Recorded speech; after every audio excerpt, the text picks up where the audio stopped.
The first rule in investment is don't lose. And the second rule in investment is don't forget the first rule, and that's all the rules there are. I mean, if you buy things for far below what they're worth, and you buy a group of them, you basically don't lose money. Warren, what do you consider the most important quality for an investment manager? It's a temperamental quality, not an intellectual quality. You don't need tons of IQ in this business. I mean, you have to have enough IQ to get from here to downtown Omaha, but you do not have to be able to play three-dimensional chess or be in the top leagues in terms of bridge playing or something of the sort. You need a stable personality. You need a temperament that neither derives great pleasure from being with the crowd or against the crowd, because this is not a business where you take polls. It's a business where you think. And Ben Graham would say that you're not right or wrong because 1,000 people agree with you. And you're not right or wrong because 1,000 people disagree with you. You're right because your facts and your reasoning are right. This is something that goes with your philosophy today. Get out of cash and get into assets, because we don't know what's going to happen to the dollar. Well, cash is always a bad investment. I mean, when people said cash is king a year ago, I mean, that's crazy. I mean, cash wasn't producing anything, and it was sure to go down in value over time. And then you always want to be sure you have enough. I mean, it's like oxygen. You want to be sure it's around, you know, but you don't need to have excessive amounts of it around. And cash, we will always have enough cash around. But anytime we have surplus cash around, I'm unhappy. I mean, I would much rather have good businesses than cash. And we found a chance in the last year, or thereabouts, to deploy. We came in with something over $40 billion in cash, and we've got about $20 billion now, and we've had some earnings. So we put a lot of cash to work, and I like that. No, I'd much rather own a good business than have cash. I mean, we look for three things when we hire people. We look for intelligence, we look for initiative or energy, and we look for integrity. And if they don't have the latter, the first two will kill you. Because if you're going to get somebody without integrity, you want them lazy and dumb. I mean, you don't want them smart and energetic. So I've been taught by Ben Graham to buy things on a quantitative basis. Look around for things that are cheap. And that I was taught that, we'll say in 1949 or 50. It made a big impression on me. So I went around looking for what I call used cigar butts of stocks. And the cigar butt approach to buying stocks is that you walk down the street and you're looking around for cigar butts, and you find this on the street, this terrible looking, soggy, ugly looking cigar, one puff left in it. But you pick it up and you get your one puff. It's disgusting, you throw it away, but it's free. I mean, it's cheap. And then you look around for another soggy, one puff cigarette. Well, that's what I did for years. It's a mistake. Although you can make money doing it, but you can't make it with big money. It's so much easier just to buy wonderful businesses. So now I would rather buy a wonderful business at a fair price than a fair business at a wonderful price. I have an old-fashioned belief that I should expect to make money in things that I understand. And when I say understand, I don't mean understand, what the product does or anything like that. I mean understand what the economics of the business are likely to look like 10 years from now or 20 years from now. I know, in general, what the economics of, say, Wrigley chewing gum will look like 10 years from now. The internet isn't going to change the way people chew gum. It isn't going to change which gum they chew. If you own the chewing gum market in a big way, and you've got Double Mint and Spearmint and Juicy Fruit, those brands will be there 10 years from now. So I can't pinpoint exactly what the numbers are going to look like on Wrigley, but I'm not going to be way off if I try to look forward on something like that. That evaluating that company is within what I call my circle of competence. I understand what they do, I understand the economics of it, I understand the competitive aspects of the business. The biggest mistakes we've made by far, biggest mistakes I've made by far are mistakes of omission and not commission. I mean, it's the things I knew enough to do, they were within my circle of competence, and I was sucking my thumb. And that is really, those are the ones that hurt. They don't show up anyplace. I probably cost Berkshire at least $5 billion, for example, by sucking my thumb 20 years ago or close to it when Fannie Mae was having some troubles, and we could have bought the whole company for practically nothing. And I don't worry about that if it's Microsoft because I don't know it. Because Microsoft isn't in my circle of competence. And so I don't have any reason to think I'm entitled to make money out of Microsoft or out of cocoa beans or whatever. But I did know enough to understand Fannie Mae, and I blew it. And that never shows up under conventional accounting. But I know the cost of it. I know. I passed it up. And those are the big, big mistakes. And I've had plenty of them. And unless I tell you about them in the annual report, and I resist the temptation sometimes, unless I tell you about them in the annual report, you're not going to know it because it doesn't show up under conventional accounting. But omission is way bigger than commission. There's big opportunities in life have to be seized. We don't do very many things, but when we get the chance to do something that's right and big, we've got to do it. And even to do it in a small scale is just as big a mistake almost as not doing it at all. I mean, you've really got to grab them when they come, because you're not going to get 500 great opportunities.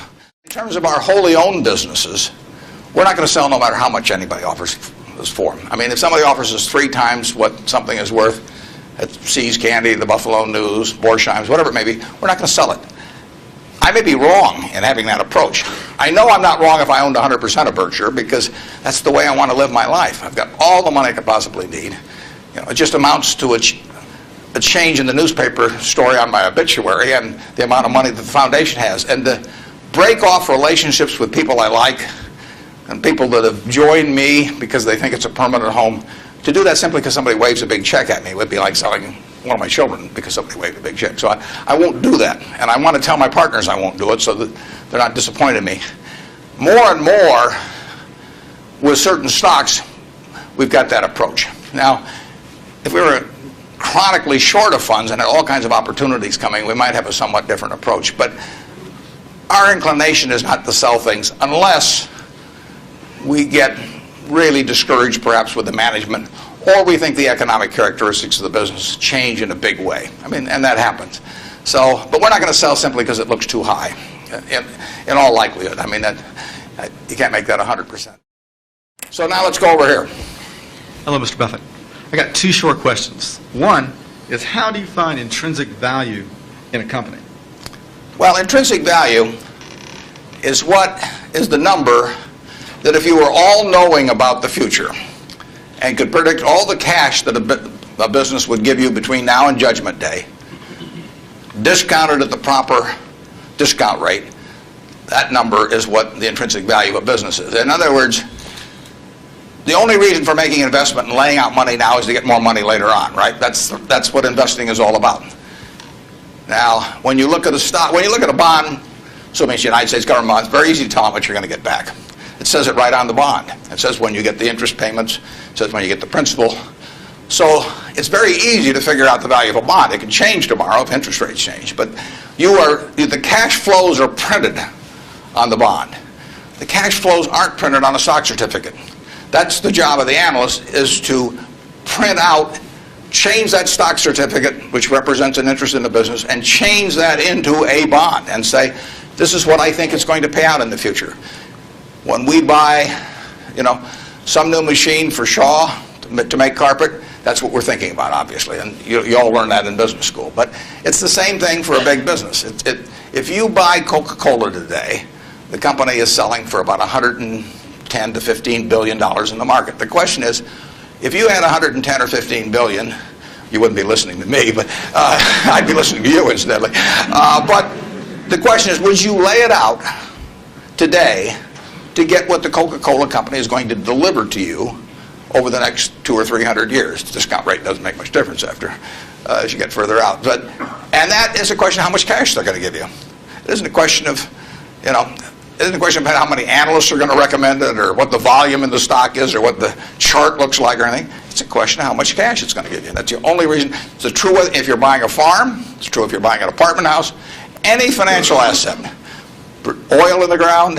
You're laying out cash now to get more cash back later on. And the question is how much are you going to get, when are you going to get it, and how sure are you? And when I calculate intrinsic value of a business, when we buy businesses, and whether we're buying all of a business or a little piece of a business, I always think we're buying the whole business because that's my approach to it. I look at it and say, what what will come out of this business and when. And what you really like, of course, is them to be able to use the money they earn and earn higher returns on it as you go along. I mean, Berkshire has never distributed anything to its shareholders, but its ability to distribute goes up as the value of the businesses we own increases. We can compound it internally, but the real question is, Berkshire selling for, we'll say, 105 or so billion now. What can we distribute from that 100? If you're going to buy the whole company for 105 billion now, can we distribute enough cash to you soon enough to make it sensible at present interest rates to lay out that cash now? And that's what it gets down to. And if you can't answer that question, you can't buy the stock. You know, you can gamble in the stock if you want to, or your neighbors can buy it. But if you don't answer that question, and I can't answer that for internet companies, for example. There are a lot of companies, there are all kinds of companies I can't answer it for, but I just stay away from those. You could have a cube, if you owned all the gold in the world, you could have a cube that would be 67 or 68 feet on a side, and you could get a ladder and you could climb up on top of it, and you could say, you know, I'm sitting on top of the world, and you know, and think you're king of the world. You could, you know, you could fondle it, you could polish it, you could do all these things with it, stare at it, but it isn't going to do anything. Now, it's all you are doing when you buy that is that you're hoping that somebody else a year from now or 5 years from now will pay you more to own something that, again, can't do anything, but you're hoping that the person then thinks that somebody else will buy something 5 years later from him. In other words, you're betting on not just how scared people are now of paper money, you're betting on how much they think a year from now people will be scared 2 years from then on.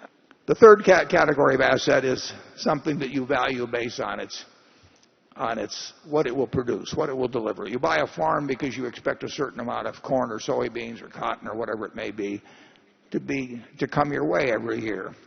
And you decide how much you pay based on how much you think the asset itself will deliver over time.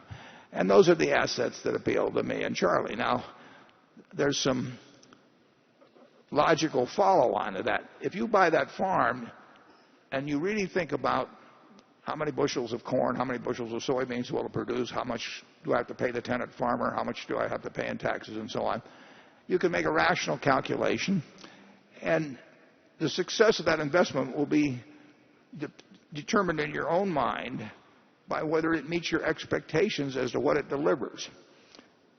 Logically, you should not care whether you get a quote on that farm a day later or a week later or a month later or a year later. We feel the same way about businesses.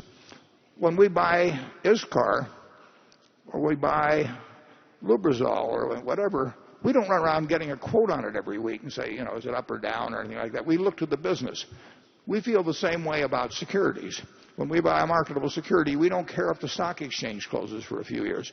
So when we look at Berkshire, we are looking at what we think can be delivered from the productive assets that we own and how we can utilize that capital in acquiring more productive assets. Number 3, stay in your circle of competence. Defining your circle of competence is the most important aspect of investing. It's not how important, how large your circle is. You don't have to be an expert on everything. But knowing where the perimeter of that circle of what you know and what you don't know is, and staying inside of it, is all important. Tom Watson Sr., who started IBM, said in his book, he said, I'm no genius, he said, but I'm smart in spots, and I stay around those spots. And you know, that is the key. So if I understand a few things, and I stick in that arena, I'll do okay. And if I don't understand something, but I get all excited about it because my neighbors are talking about it, and the stocks are going up and everything, I start fooling around someplace else, eventually I'll get creamed, and I should. Number 4, evaluate companies first. You can't keep always trying. For the average person who's maybe never bought a stock before, what's your advice about that? You can't constantly sit there and wait and say, oh, it's going to go higher, it's going to go higher. We don't even think about that. What we think about is how much is it selling for, how much do we think it's worth. When we bought it at $35 billion effectively, I felt the company was probably worth at least $100 billion. How did it come to your attention? How do you find a stock like PetroChina? I sit there in my office and I read an annual report, which fortunately was in English, and it described a very good company. And told about the oil reserves, told about the refining, told about the chemicals, everything else. And I sat there and read it, and I thought to myself, this company is worth about $100 billion. Now, I didn't look at the price first. I look at the business first and try and figure out what it's worth, because if I look at the price first, I'll get influenced by that. So I look at the company first. I try to value it, and then I look at the price, and if the price is way less than what I've just valued it at, I'm going to buy it. Number 5, play big and don't waste opportunities. Omission is way bigger than commission. There's big opportunities in life have to be seized. We don't do very many things, but when we get the chance to do something that's right and big, we've got to do it. And even to do it in a small scale is just as big a mistake almost as not doing it at all. I mean, you've really got to grab them when they come, because you're not going to get 500 great opportunities. You would be better off if, when you got out of school here, you got a punch card with 20 punches on it. And every financial decision you made, you used up a punch.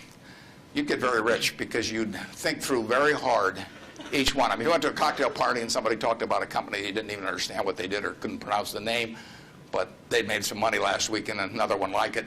You wouldn't buy it if you only had 20 punches on that card. There's a temptation to dabble, particularly during bull markets. In stocks, it's so easy. You know, it's easier now than ever because you can do it online. You know, just you click it in and maybe it goes up a point and you get excited about that and you buy another one the next day and so on. You can't make any money over time doing that. But if you had a punch card with only 20 punches, you weren't going to get another one the rest of your life. You would think a long time before every investment decision, and you would make good ones and you'd make big ones. And you probably wouldn't even use all 20 punches in your lifetime, but you wouldn't need to. Number 6, invest in yourself. The best moat you can have is your own talent. You know, I mean, they can't take it away from you. Inflation can't take it from you. Right. Taxes can't take it from you. So, when I talk to students, I see these students and I tell them, you know, you're $1 million asset. I would pay you $100,000 the MBAs for 10% of the earnings for the rest of your life. So that makes you $1 million asset. Now, if you can do something to increase that value 50%, if you can learn to communicate better verbally or in written form, and you become 50% more, that's $500,000 just by improving yourself. I mean, nobody can take that away from you. And so I urge everybody, you know, I talk to them in high school about this and college, is just develop the habits. You've got the brain power, you've got the energy, but develop the habits of success and look around you at the people that you admire, you know, and list what makes you admire them compared to somebody else that looks equally strong or equally talented.